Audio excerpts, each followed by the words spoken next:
और सुनने का अवसर उसी को मिलता है, सुनने का लाभ उसी को मिलता है। इस पर स्वयं भगवान कृपा करता है। हमारे यहाँ तो भागवत जी के महात्म्य में लिखा है कि भाग्योदयेन बहुजन्म समर्जितेन सत्संगमं च लभते पुरुषो यदा वै। भाग्योदयेन, जब हमारे भाग्यों का उदय होता है, अब केवल एक जन्म की बात नहीं थी, बहुजन्म। इस धराधाम पर न जाने कितने हमारे जन्म हुए, न जाने कितने माताओं के अंक में हम गए, कितनी माताओं का हमने दुग्ध पान किया। तो अनेकानेक जन्मों का जो हमारा पुण्य है, तो मानो आज उदित हुआ कि हमको ऐसा दिव्य लाभ मिला है, भागवत सुनने का अवसर मिला है। हमारे यहाँ भागवत जी की जब प्रथम स्कंद का जो मंगलाचरण है, द्वितीय मंगलाचरण, वहां तो लिखा है कि कथा सुनने गए नहीं, केवल भाव जगा। हम अपने घर में बैठे और मन में भाव आ रहा है कि वहां कथा हो रही है, वहां जाना चाहिए, हमको कथा सुनना चाहिए। और जहां ये भाव मन में जगा, उसी क्षण वहां लिखा है श्रोतुम इच्छत भी। इच्छा जगने मात्र से ईश्वरो हृदय अवरुद्धते। भगवान हरि आकर इस हृदय भवन में अवरुद्ध हो जाते हैं। तो विचार कीजिए, जहां मन में केवल भाव लगा, भगवान आकर इस हृदय भवन में बैठ गए और कदाचित वहां जाकर की कथा को सुन लिया, तो वो प्रभु हमको कहां भेजेंगे जिसकी हम कल्पना भी नहीं कर सकते। तो भाग्योदयेन बहुजन्म समर्जितेन सत्संगमं च लभते पुरुषो यदा।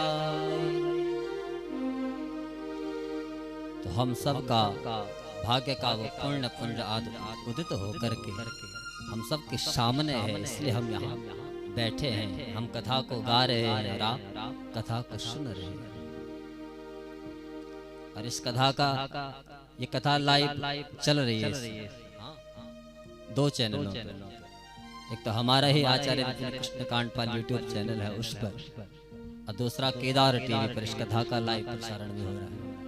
हमारे अरविंद हमारे साथ चलते हैं। तो कथा यदि यहाँ समझ में ना आए तो वहां जाकर उस पर अभी आप इसको सुन सकते हैं।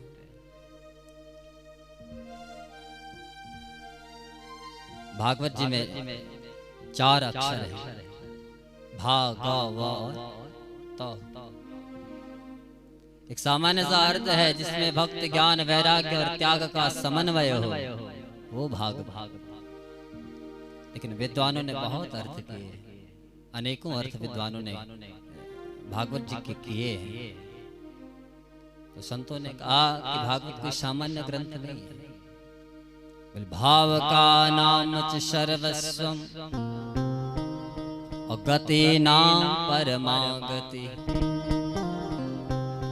वंदनीयां विदुषांश्चैव तत्त्वं परम योगिना। मानो उस समय जब भगवान वेद व्यास के हृदय भवन से धारा बही बद्रिकाश्रम में, और भगवान गणेश ने इसको लिखा। उस समय भगवान वेद व्यास से मानो किसी ने पूछा कि आपने पुराण तो लिख दिया, लेकिन इसकी शरण में जाएगा कौन, इसको सुनेगा कौन?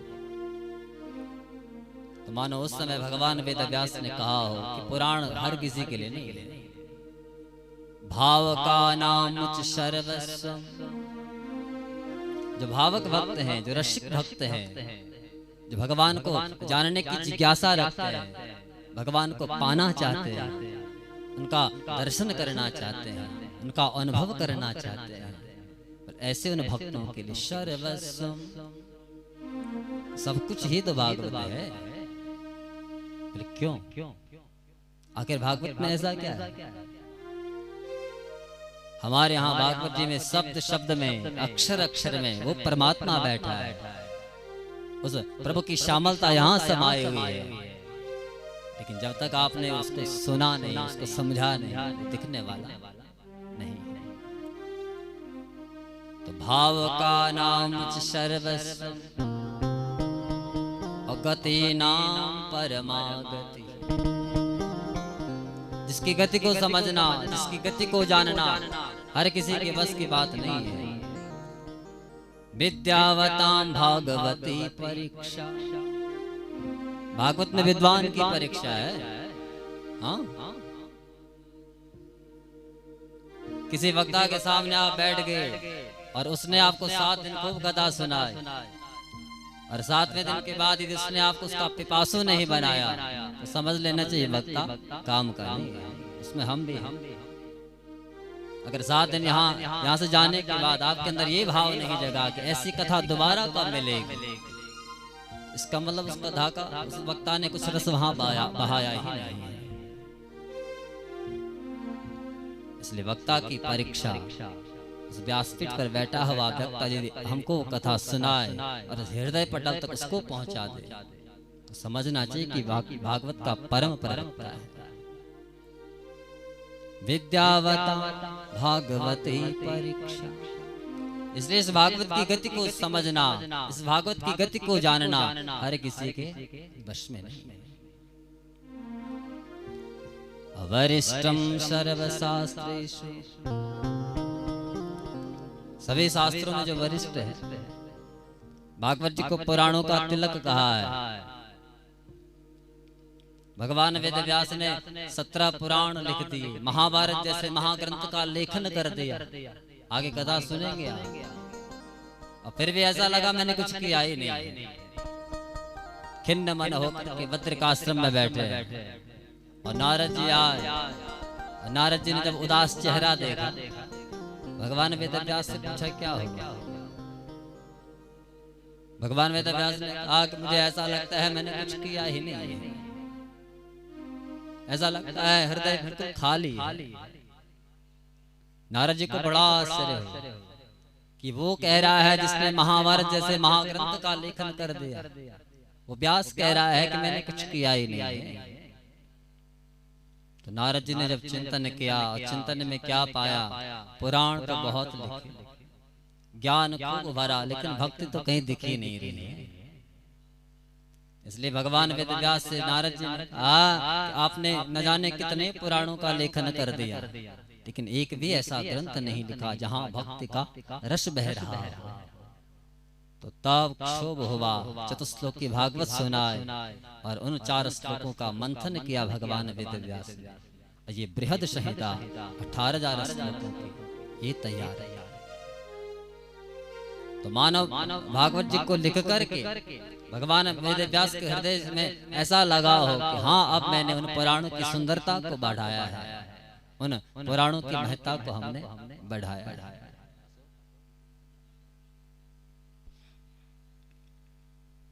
तो वरिष्ठम सर्वशास्त्रेषु तरणी भववारधि।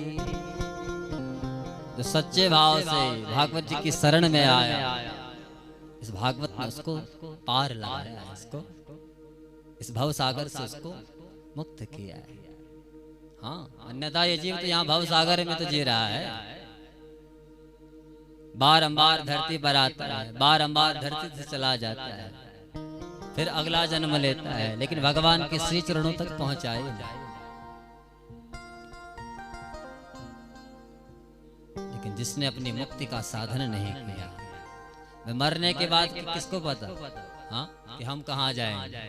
इसलिए जीते जी मुक्त होने का प्रयास करना चाहिए, अन्यथा बारंबार आते रहेंगे और जाते रहेंगे, इस 84 के चक्कर में लटकते रहेंगे। पुनरपि जननम पुनरपि मरणम, पुनरपि जननम पुनरपि मरणम, पुनरपि जननम पुनरपि मरणम, पुनरपि जननम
इसलिए इस भव सागर से यदि हमको मुक्त होना है तो भगवान के चरणों में, भगवान की शरण में, भगवान की कथा को हमको सुनना पड़ेगा।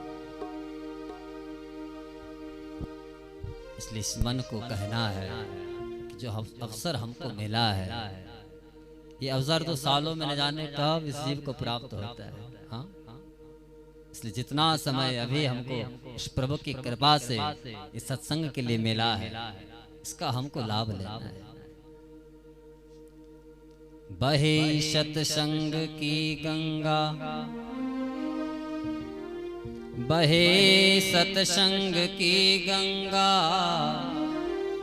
अरे मन चल नहा आए,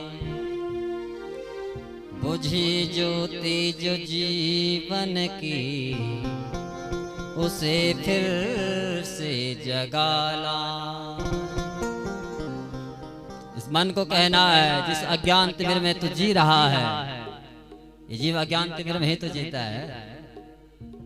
भगवान ने हमारे अंदर ज्ञान और अज्ञान दोनों भरे हैं, लेकिन अज्ञान प्रकट हो चुका है, ज्ञान तो वहां दबा हुआ है। इसलिए सत्संग में ये जब ये जीव जाता है, अज्ञान तिमिर ध्वस्त होता है, अज्ञान का प्रकाश फैलने लगता है, ज्ञान का दीपक जलने लगता है। इसलिए इस मन को समझाना है, वहां बैठना है, कथा को सुनना है। अंदर बैठा हुआ जो अज्ञान है, उस अज्ञान को हमको भगाना है, वहां ज्ञान का दीपक हमको जलाना है। तो बहे सत्संग की गंगा, अरे मन चल नहाए, बुझी ज्योति जो जीवन की, उसे फिर से जगा ला। यही है बेला तो कर ले पान भगवत अमृत गीता, लगा है धर्म का मेला, अरे मन चल दिखाला। ऐसा दिव्य दरबार जहाँ साक्षात भागवत जी विराजित हो, वो तो तीर्थ है, वो स्थान तो तीर्थ बन जाता है, क्योंकि भागवत जी के शब्द शब्द में, अक्षर अक्षर में परमात्मा बैठा हुआ है। इसका मतलब साक्षात भगवान हमारे सामने बैठे हुए हैं। जहाँ भगवान बैठ जाए तो दिव्य दरबार है। और इस दरबार की एक विशेषता है, इस दरबार में जो आया खाली हाथ लौटा नहीं, क्योंकि इसको कल्पतरु कहा है। और कल्पतरु उसको कहते हैं कल्पितम संकल्पितम राति ददाति इति कल्पतरु। कल्पतरु का प्रभाव है। कल्पतरु के सामने यदि आप बैठेंगे, जो मनोरथ रखेंगे वो मनोरथ निश्चित पूर्ण होना है। इसलिए इस दरबार में जीव जब आता है, जो जिस भाव को लेकर के आता है, भगवान उस भाव को पूर्ण करता है। इसलिए तरणी भववारिधि अथवा भारते भूषणम भूत गतिर्यस्य दुरत्यया। भागवत क्या है? बोले भारते भूषणम भूत, इस भारतवर्ष का आभूषण है भागवत। आभूषण क्यों कहा? बोले आभूषण इसलिए कहा है कि भागवत केवल भारतवर्ष में ही नहीं गाई जाती, दुनिया के कोने कोने में इतनी भागवत यहाँ भारतवर्ष में नहीं होती जितनी विदेशों में हुआ करती। तो जो भागवत इस धर्म ध्वजा को विदेशों में भी लहरा रहा है, इस भारतवर्ष की गरिमा को वहां भी बढ़ा रहा है, ऐसा ये भागवत। भगवान नारायण ने सबसे पहले ब्रह्मा जी को सुनाई, ब्रह्मा जी ने नारद जी को सुनाई, नारद जी ने व्यास जी को सुनाई, व्यास जी ने सुखदेव जी को सुनाई, और जिस समय सुखदेव जी शुक्रताल में राजा परीक्षित को सुना रहे थे, उस समय वहां बड़े बड़े अमलात्मा विमलात्मा महात्मा वहां बैठे थे, और सबने इस कथा को सुना, और तब अपने शिष्य परिकर के पास में आए, उनको सुनाया, और तब से पूरे विश्व में इस भागवत का प्रचार प्रसार होने लगा। तो अनादिकाल से जिस भारतवर्ष की गरिमा को बढ़ा रहा है वो भागवत। तो भारते भूषणम भूत, गतर्यस्य दुरत्यया, या यूं कहें कि गतर्यस्य दुरत्यया, या यूं कहें कि गते नाम परमागति।